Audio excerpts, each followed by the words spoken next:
Assalamualaikum warahmatullahi wabarakatuh.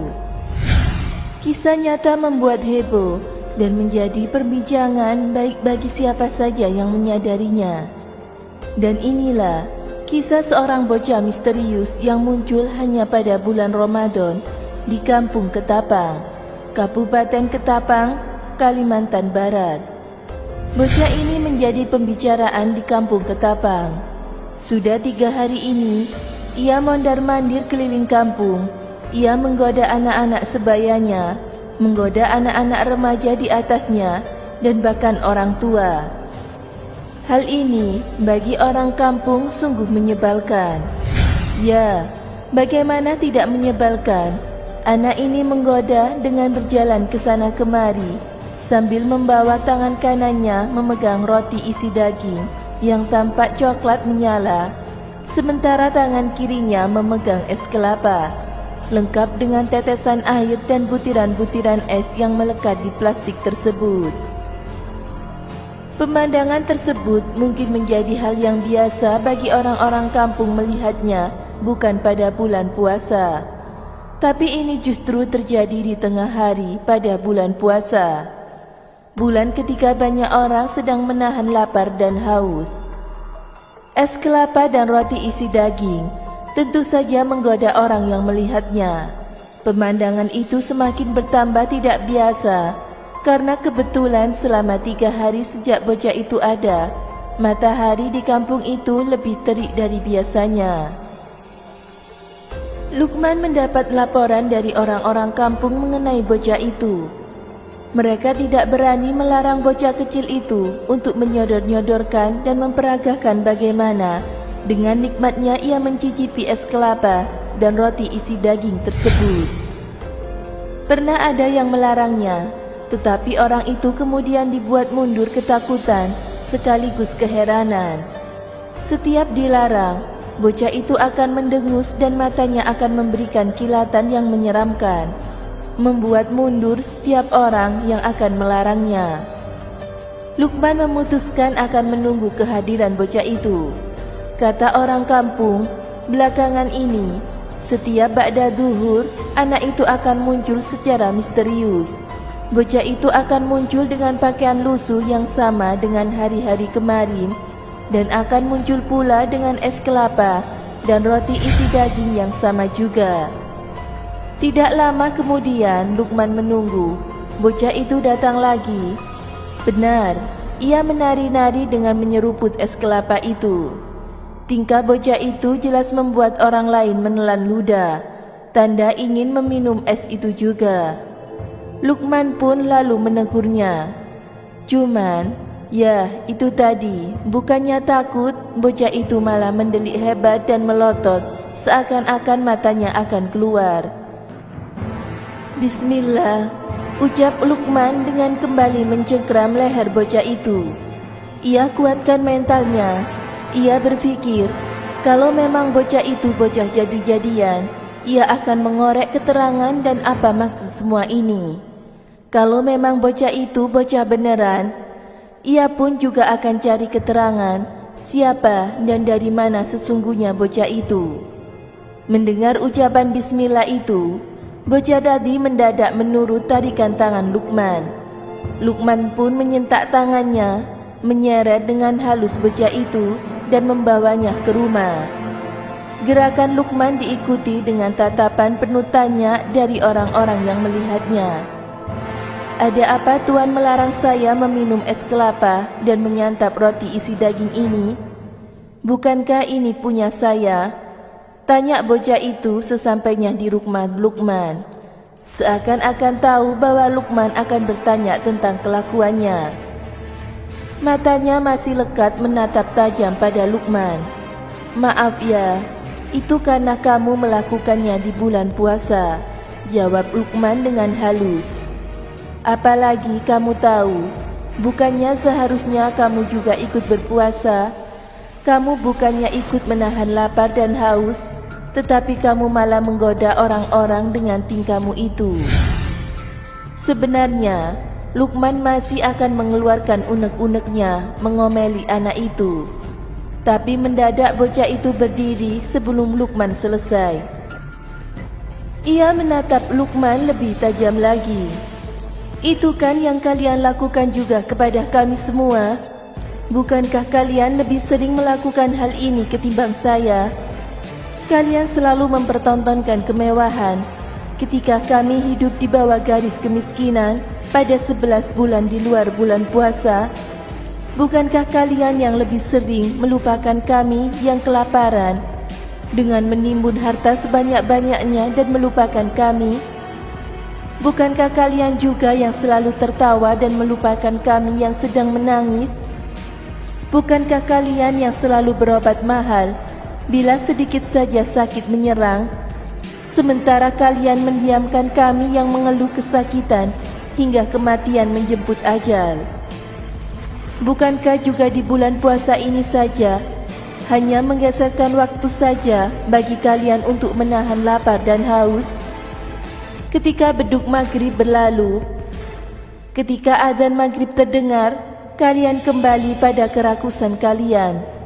Bocah itu terus saja berbicara tanpa memberikan kesempatan pada Luqman untuk menyela. Tiba-tiba suara bocah itu berubah.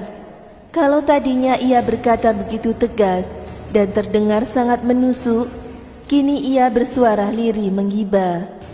Ketahuilah Tuan, kami ini berpuasa tanpa ujung.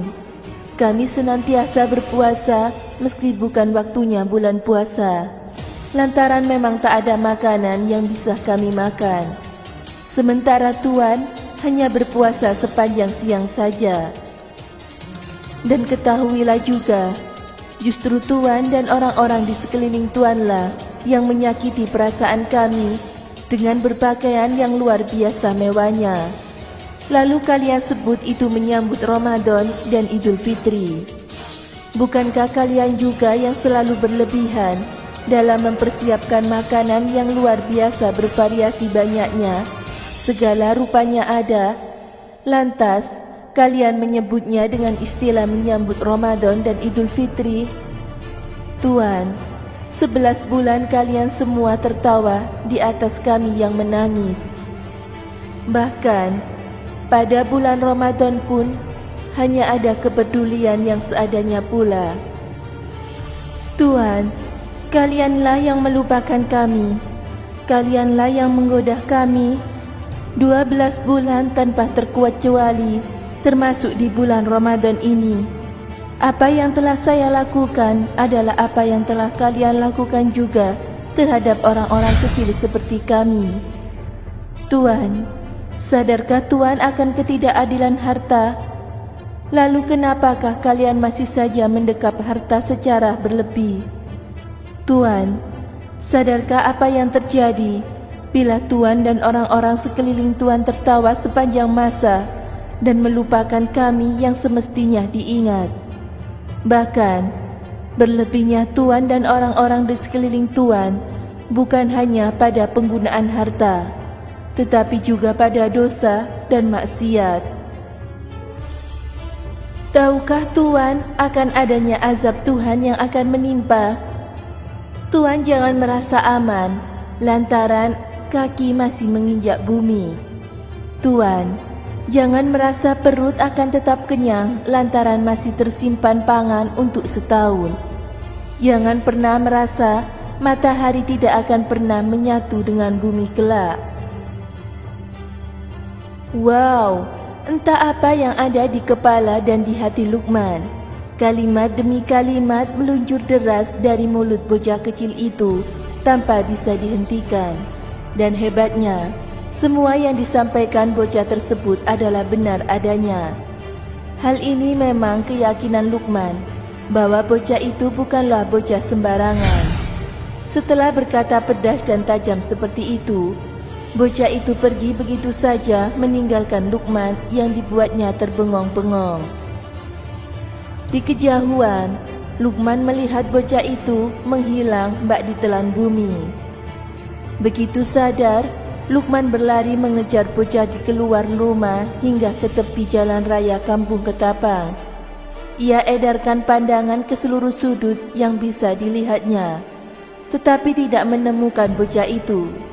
Di tengah debu nafasnya yang memburu, ia tanya semua orang di ujung jalan, tetapi semuanya menggeleng bingung. Bahkan, orang-orang yang menunggu penasaran di depan rumahnya pun mengaku tidak melihat bocah itu keluar dari rumah Luqman. Bocah itu benar-benar misterius, dan sekarang ia masih menghilang. Luqman tidak mau main-main. Segera ia berputar langkah balik ke rumah. Ia ambil sejadah, sujud dan bersyukur. Meski peristiwa tadi irasional, tidak masuk akal, tetapi ia mau meyakini bagian yang masuk akal saja. Bahkan memang betul adanya apa yang dikatakan bocah misterius tadi. Bocah tadi memberikan pelajaran yang berharga.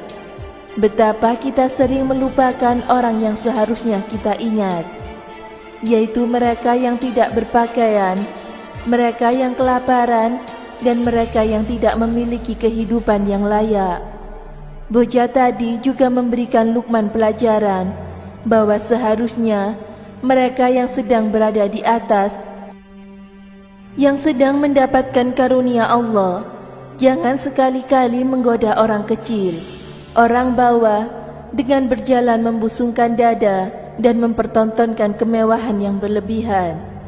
Marilah berfikir tentang dampak sosial yang akan terjadi bila kita terus menjelajahi tontonan kemewahan, sementara yang melihatnya sedang membungkuk menahan lapar.